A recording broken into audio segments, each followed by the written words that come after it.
Papalapit na nga ang final episode ng Batang Quiapo. Ayon sa mga opisyal na balita, ang serye ay magtatapos na at marami na nga ngayong mga intense na eksena kung saan si Tanggol, ang karakter ni Coco Martin, ay sasabak sa malaking bakbakan at drama laban sa pamilya Guerrero at iba pang kalaban. Makikita mo ang labanan sa City Hall at mararanasan ng karakter ang mga seryosong pagbabago sa buhay niya. Halos tapos na nga ang series pagkatapos ng halos 3 taon. Ang Batang Quiapo ay nag-umpisa noong February 13, 2023 at nakatakdang magwakas sa Marso 13, 2026. Matapos ang maraming episodes at season, kaya ito na ang huling yugto ng palabas bago mag-swap sa bagong project si Coco. Sikat pa rin ang serye at umani ng pagkilala. Nanalo rin ang FPJ's Batang Quiapo sa First Philippine Arts Film and Television Arts Award bilang isa sa mga nangungunang palabas ngayong taon kasama si Coco Martin bilang loob ng grupo ng nanalo. Papalit na siyang bagong serye pagkatapos, meron na ba? Pagkatapos ng Batang Quiapo, si Coco Martin ay magpapatuloy ng bagong primetime project na si Gabo kasama si Julia Montes na magsisimula sa March 16, 2026.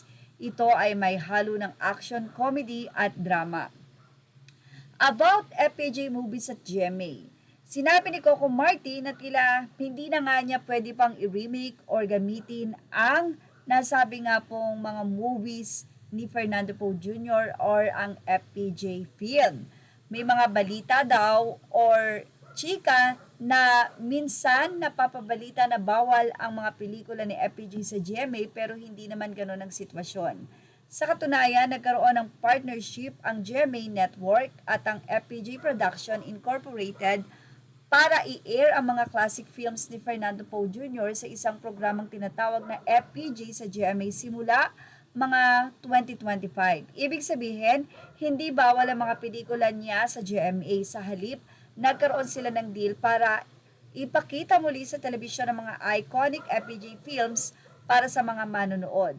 Ang deal na ito ay para ipakita muli ang mga restored FPJ classics sa telebisyon at ipagpaalala sa bagong henerasyon ang legacy ni FPJ sa pelikula.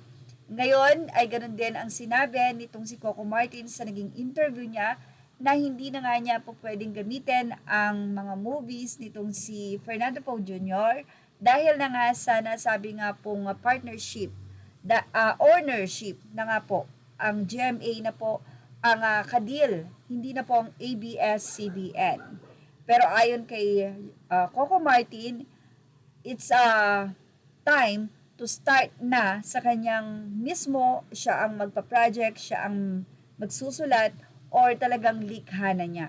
Na which is, siguradong kaya naman ni Coco Martin dahil doon sa mga Batang Quiapo, siya naman talaga ang nagdugtong-dugtong ng nasabing istorya na yon. Well, ano masisay niyo about dito? Ilagay na ang inyong opinion sa ating comment section. Images or all credit to the rightful owners. Please like, share, and subscribe. And thank you for watching Showbiz Now.